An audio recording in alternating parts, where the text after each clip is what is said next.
नमस्कार मित्रों, welcome to my channel ज्ञान एक खोज। मैंने बताया था सिंधु घाटी सभ्यता जो इंडस वैली सिविलाइजेशन है, जिसको कि आज के लगभग 1500 BC बनाया जाता है। मतलब कि आज से 3500 से 4000 साल पहले बताया जाता है कि जो आज का पाकिस्तान वाला गुजरात वाला रीजन है, वहीं पे इंडस वैली सिविलाइजेशन था, जिसको जो कि ख़त्म हो गया था। वहाँ पे सरस्वती नदी बहा करती थी, जो कि अंडरग्राउंड हो गई। लेकिन अगर आप देखेंगे तो बताया जाता है कि वो सभ्यता अभी जो प्राचीन भारतीय सभ्यता है उससे अलग थी, लेकिन वो बिल्कुल हमें गलत वाइट वाश करके हिस्ट्री पढ़ाया जाता है कि उसमें से जो कालीबंगन है, कालीबंगन जो राजस्थान में है, जो इंडस वैली सिविलाइजेशन का एक महत्वपूर्ण साइट है, सबसे बड़े साइटों में से एक है कालीबंगन।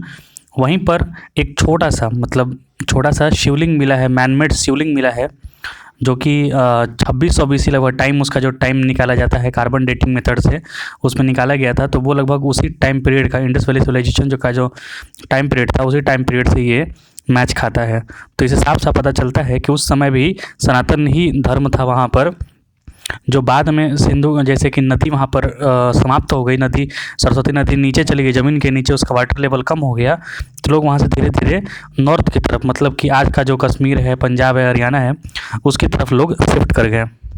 क्योंकि पूरी दुनिया में देखेंगे तो लोग वहीं पे शिफ्ट ज़्यादा होते हैं जहाँ पर नदी होता है, मतलब पानी के सोर्स के अगल बगल ही सारी दुनिया की सभ्यता का विकास हुआ। जैसे बेबीलोन जो सभ्यता है, जो कि इराक और अभी सीरिया के आसपास जो तब थी, वहाँ पर टिग्रिस नदी हुआ करता था, जो कि आज भी है। तो उसके आसपास थी एक सभ्यता, और दूसरी सभ्यता मिस्र की सभ्यता थी, जो नील नदी वहाँ पे बहती है, नाइल जिसे बोलते हैं, नील नदी जो दुनिया की सबसे लंबी नदी है, उसके आसपास एक सभ्यता पनपी थी। तो सभ्यता वहीं पे पनपती है जहाँ पर समुंदर होता है या पानी का स्रोत होता है। समुंदर किनारे भी नहीं होता है जल्दी, क्योंकि समुंदर का खारा पानी होता है। नदी के किनारे सभ्यता ज़्यादा पनपता है। आइए अब एक दूसरा न्यूज़ जानते हैं सनातन बुलेटिन में। सनातन धर्म जो पहले अबू धाबी है, अबू धाबी मतलब कि UAE, यूनाइटेड अरब एमिरेट, उसमें 7 जो आइसलैंडों को मिला के या फिर 7 रेगिस्तानों को जो एरिया है उसको मिला के जो बनता है एक देश UAE, जिसकी राजधानी अबू धाबी है, जिसमें अबू धाबी, दुबई, शारजाह वगैरह जितने हैं 7 लगभग स्टेटों को मिला के एक बना है अबू धाबी UAE। उसमें सब सर्वप्रथम इस बार मोदी जी ने जब गए थे वहाँ पर UAE में, तो एक मंदिर की वहाँ पर बात चल रही थी बनाने की। वो यही जो डिज़ाइन दिखा मैंने, वही मंदिर वहाँ पे बनने जा रहा है। फिर एक और न्यूज़ नई आई है सनातन बुलेटिन में कि Taiwan president Tsai Ing wen confirms US troops on the island, says the threat from Beijing is growing every day. जो ताइवान की जो प्रेसिडेंट है, महिला प्रेसिडेंट, उन्होंने कन्फर्म किया है कि अमेरिका के सोल्जर्स जो है वो उनके लैंड पर, मतलब ताइवान में उपस्थित हैं टू काउंटर चाइनीज़ फोर्स जो होता है, चाइना उस पर कब्जा करने के लिए बोल रहा है।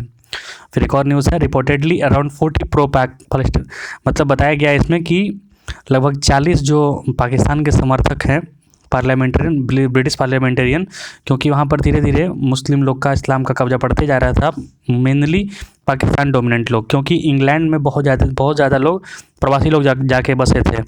जैसे कि आज़ादी के पहले जब भारत से यहाँ से लोग जाते थे, तो बहुत ज़्यादा लोग वहाँ पे पाकिस्तान वाले एरिया से जाके बस गए थे। तो वो लोग पाकिस्तान के तरफ माहौल बनाते हैं। तो उसी में से 40 प्रो पाक ब्रिटिश पार्लियामेंटेरियन है, जिसको कि लीड किया था लेबर पार्टी के डेबी अब्राहम ने।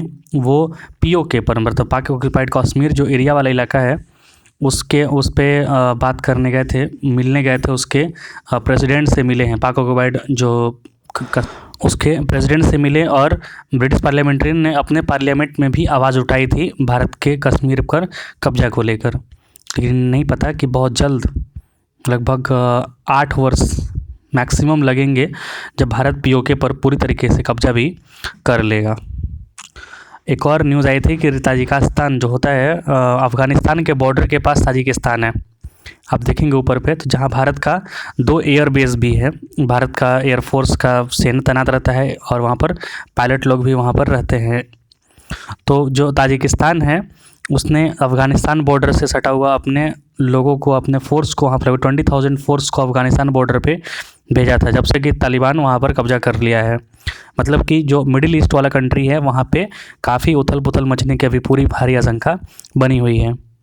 फिर श्री राम जन्मभूमि तीर्थ क्षेत्र ने एक न्यूज़ बुलेटिन बताया, इसी श्रीलंका के उच्चायुक्त, उप उच्चायुक्त व केंद्रीय सरकार के 2 मंत्री महोदय श्रीलंका स्थित अशोक वाटिका से श्री राम जन्मभूमि मंदिर हेतु शिलाएं लेकर अयोध्या पहुँचे हैं। उन्हें भगवान श्री राम के चरणों में समर्पित किया है।